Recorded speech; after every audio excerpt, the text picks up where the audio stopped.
Where's the Rage? Part 5. Hey, guess who it is? Yep. Since the last Rage about minimum wage, lots of people have been calling. Lots of people have been saying, hey, look at this. Read this. Hey, good point. Ba, ba, ba. Someone said to me, what should the minimum wage be? Minimum wage.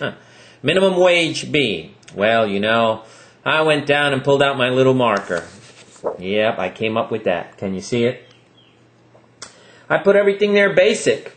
You know, basic rent, cable, TV, everything you can imagine. What did I come down to? That's what I came down. $15.50. $15.50. All for old time's sake. Yeah, that's what it would take, about $15.50 per worker. How do we achieve this? Oh my God, what happens to little business? Oh my God, what? Listen, little business will just have to raise its prices. And we'll just have to pay them. And guess what? The rich who run the companies who squeeze the little guys at the bottom, they'll need to cut their profits down. Yeah, you know, how about instead of living with $1 billion, why not live with $750 million?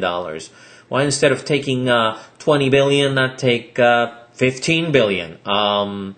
You know, why have to be there in front of Congress and apologize as a oil company and say, we're so sorry, we made so much money last year?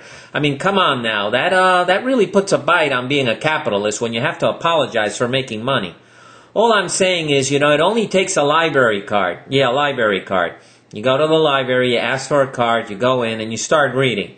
Listen, you don't need college. Forget college. You know, look at all these college kids now. They're all lining up on unemployment. You got college kids who are being custodians now, doing the work that guys that didn't even go to high school are doing.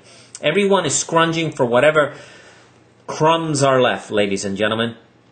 And what I'm saying is, take a library card, go to the library, read. And you'll find that from the beginning of time, the little guy down there, the poor, the oppressed, the ones that didn't have medical or pension or whatever, this feudal system that we've created here slowly, will come up and slit the throats of the very powerful. Hey, we've had this happen here. Forget the buildings in 9/11. Think of Oklahoma. 2 patriots, right out of the war, just figured this government wasn't worth it. And so they did that kind of crazy thing. A lot of crazy books out there. There are militias right now on the weekend that actually are practicing to bring down this government that we call our government, the one we vote for. So there are a lot of wackos out there who don't have the best intentions for this country. And they're not foreigners.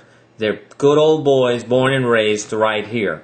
So if you go to the library, like I said, you'll find out that from beginning of time, the little guy, you know, look at Europe. You know, everyone says, oh, we don't want to be like Europe. We don't want to be like Europe. They have health care and they have pensions and they retrain and mothers can stay home a year with the baby when the baby needs the mother most. And, you know, I mean, what's this thing about beating yourself up? What is it? Does it make any sense to go in to work at a place 40 hours a week to know that at the end of a hard working week, you don't have enough money for the rent or groceries? What's the incentive here? Starvation? You know, we got to sit here for the truth, America. We got to think about this. What are we doing to this country? I mean, it's really sad what we're seeing out there, what we don't see in other countries. But we have freedom here, freedom, freedom.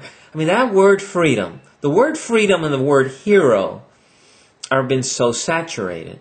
They have no meaning anymore. They have no meaning anymore. So what I'm saying is, look at the rich in Europe.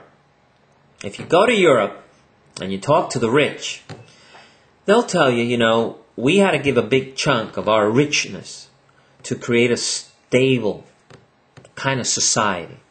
Because they saw pogroms, they saw Catholics being exterminated, They saw Protestants being exterminated. They saw kings that ruled with an iron hand.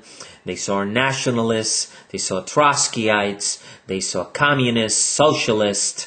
They saw fascism. They saw the extermination of Jews. And what they figured out at the end of the day is that if you want to stop this, if you want to stop all this bloodletting, at some point, the rich that are so rich, if you look at the churches, if you look at the palaces, and if you look at the castles, the rich were so rich, it was offensive. I mean, I remember Nancy Reagan going to Russia on a visit when President Reagan was running, and she just shook her head when she saw the richness of the czar. She almost understood why the people rebelled and brought these czars down. So what I'm saying to you, America, is if you don't want to hit that point where the poor will have to rise, where they'll have to be, maybe some of you are too young to remember when the cities were burning in this country because we figured that a certain segment of our society did not have the right to vote, did not have the right to participate because the color of their skin excluded them.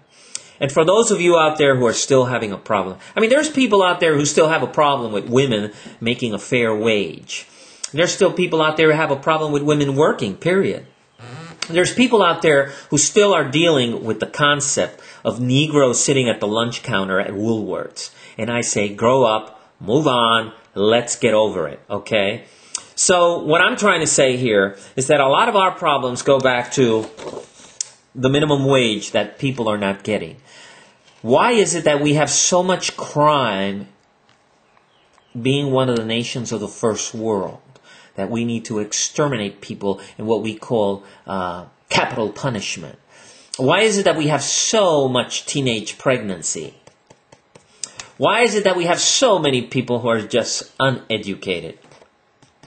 And why is it that we have so many people coming out of universities that are morons and take the country off a cliff like they just did all these wonderful men who have studied in some of the best schools? They studied economy. They did a wonderful job. They should pat themselves in the back, maybe give themselves a bonus.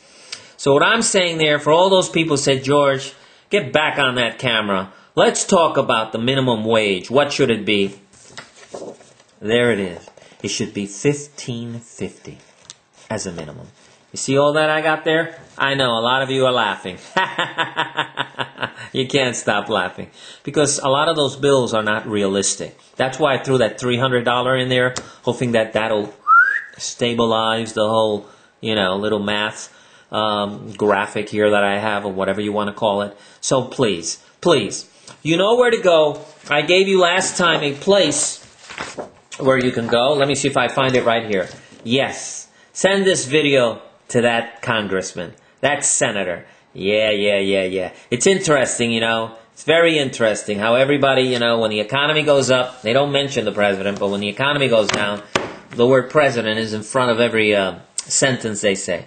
Don't let them bamboozle you. Look at the truth. Read in between the lines. See what is the motive.